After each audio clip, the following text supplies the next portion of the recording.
Angkatan bersenjata Rusia terus konsisten menjalankan misinya di medan pertempuran. Terbaru, pasukan Moskow menyerbu salah satu rumah yang disinyalir menjadi tempat pelindungan tentara Ukraina di sana. Rekamannya ramai beredar di media sosial Telegram pada Senin 9 Desember 2024. Pertama, FPV Rusia bekerja di dalam rumah, kemudian diserang dengan peluncur granat atau kendaraan atau senjata lainnya, dan kemudian tim pembersihan Rusia mulai masuk seperti dalam video ini. Selama mundur, tentara Ukraina meledakkan beberapa rumah, mencoba memperlambat kemajuan pasukan Rusia sambil menghancurkan properti dan bangunan, menyadari bahwa mereka tidak akan kembali ke sini.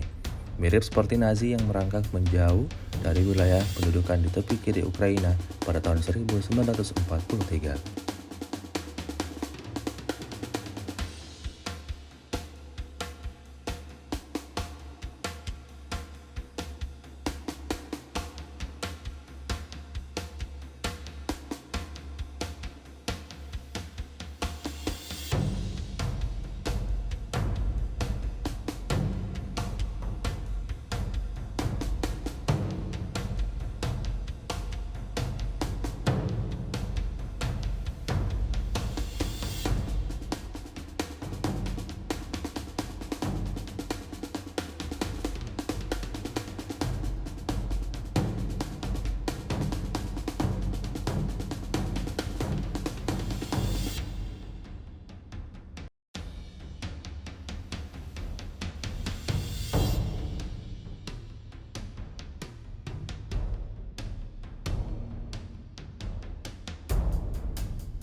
Download Tribun X sekarang.